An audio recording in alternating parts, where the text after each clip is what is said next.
میرے بھائیوں، جس کو اللہ نے نوازا تھا، سب سے زیادہ نوازا تھا، وہ صدیق اکبر ہے کہ جو غار کے یار تھے میرے محبوب کے صلی اللہ علیہ وسلم، جنہوں نے اپنا سب کچھ قربان کر دیا حضرت محمد صلی اللہ علیہ وسلم کے پیچھے۔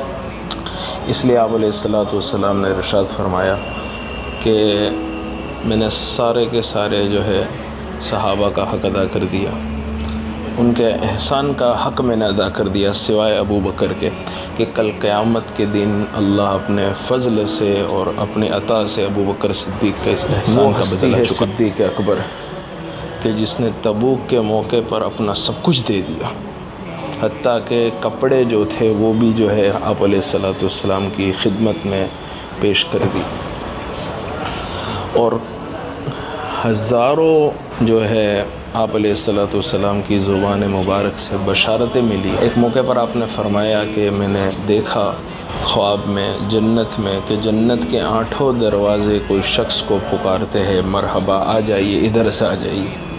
تو کہا کہ وہ کون ہے؟ کہا وہ خوش نصیب صدیق اکبر ہے رضی اللہ تعالیٰ عنہ۔ ایک موقع پر آپ نے فرمایا یا ابا بکر انت عتیق اللہ من النار، اے ابو بکر تم خوش ہو جاؤ، اللہ نے تمہیں جہنم کی آگ سے آزاد کر دیا۔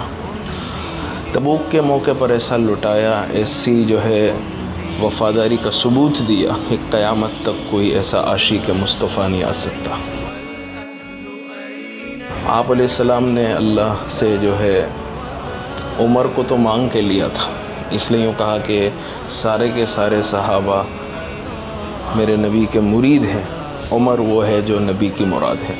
وہ عمر جو موت تک اس بات کی ریس لگائی کہ میں ابو بکر صدیق سے آگے چلا جاؤں، موت تک اس فکر میں کہ میں صدیق اکبر سے آگے کیسے بڑھ جاؤں، لیکن یہ موقع نہ آ سکا۔ ایک موقع آ بھی گیا، تبوک کا موقع تھا، تو آپ علیہ السلام نے مال مانگا، سارے کے سارے صحابہ نے دوڑ لگائی۔ جب دوڑ لگائی تو صدیق اکبر بھی گئے، عمر فاروق بھی گئے، عثمان غنی بھی گئے۔ عثمان غنی 15,000 آدمیوں کے لشکر کے بقدر سامان لائے، اس سامان کو پیک کرنے کے لیے تھیلے، اس تھیلے کو پیک کرنے کے لیے دھاگے تک اپنی جیب سے دیے، اور 300 درہم اور حضور علیہ السلام کی جھولی مبارک میں ڈالے۔ تو آپ اس درہم کو پلٹ پلٹ کر کہہ رہے تھے ما علی عثمان اللہ یعمل بعدا، اگر عثمان اس کے بعد کچھ بھی صدقہ نہ کرے تو جنت واجب ہوگی، یا اس کے بعد کچھ بھی عمل نفل نہ کرے تو جنت عثمان پر واجب ہو گئی۔ تو عمر رضی اللہ تعالیٰ عنہ کو یہ خوشی تھی کہ میں آج کل امیر ہوں اور ابو بکر صدیق جو ہے غریب ہے، تو میں مال لے کر جاؤں گا تو بڑا لگے گا کوانٹیٹی کے اندر، اور ابو بکر لائے گا تو مال تھوڑا ہوگا، لیکن قربان چاہیے اللہ اس کے رسول کی ذات پر کہ وہ کوانٹیٹی نہیں دیکھتی بلکہ کوالٹی دیکھتی ہے کہ کس کا مال کوالٹی ہے۔ تو ابو بکر صدیق بھی آئے، عمر بھی آئے، حضور کی چوکھٹ پر، حضور کے قدم مبارک پر مال لا کر رکھا۔ تو میرے نبی کریم صلی اللہ علیہ وسلم کا یہ سوال ہونا چاہیے کہ ابو بکر کتنا لائے، عمر کتنا لائے؟ تو میرے رسول کریم صلی اللہ علیہ وسلم نے ابو بکر صدیق سے فرمایا یا ابو بکر ما خلقت یا ما ترکت لأہلک، اے ابو بکر پیچھے کتنا چھوڑ کر آئے ہو، ترکے میں کتنا چھوڑ کر آئے ہو؟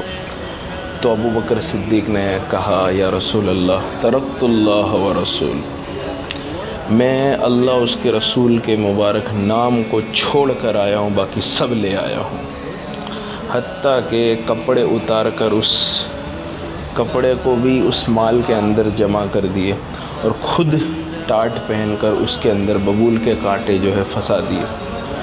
اور عمر رضی اللہ تعالیٰ عنہ جو تھوڑے تھے کہ بھائی آج انہیں فخر تھا کہ میں آج ابو بکر سے آگے نکل جاؤں گا، تو وہ جو ہے کہنے لگے کہ ابو بکر، ہاں پھر آپ نے حضرت عمر سے کہا عمر ما خلفت یا ما ترکت لأہلک، کتنا چھوڑ کر، ترکے میں چھوڑ کر کتنا عمر آئے ہو یہ بتاؤ؟ تو حضرت عمر رضی اللہ تعالیٰ عنہ کہا یا رسول اللہ آدھا لے کر آیا ہوں، آدھا چھوڑ کر آیا ہوں۔ تو عمر فرمانے لگے ابو بکر تجھ سے کوئی آگے نہیں بڑھ سکتا۔ جبرائیل آ گئے تو حضور نے کہا کہ جبرائیل آج کیا تم نے پہنا ہوا ہے؟ ٹاٹ پہنا ہوا ہے اور جو ہے ببول کے کانٹے اس میں کھوسے ہوئے ہیں۔ تو جبرائیل امین نے فرمایا کہ آج عرش کے اور آسمان کے جتنے فرشتے ہیں ان سب نے ابو بکر صدیق کی نقل ماری، اور خود رب نے کہا ہے کہ میرا ابو بکر کی نقل مارو۔ اللہ اکبر۔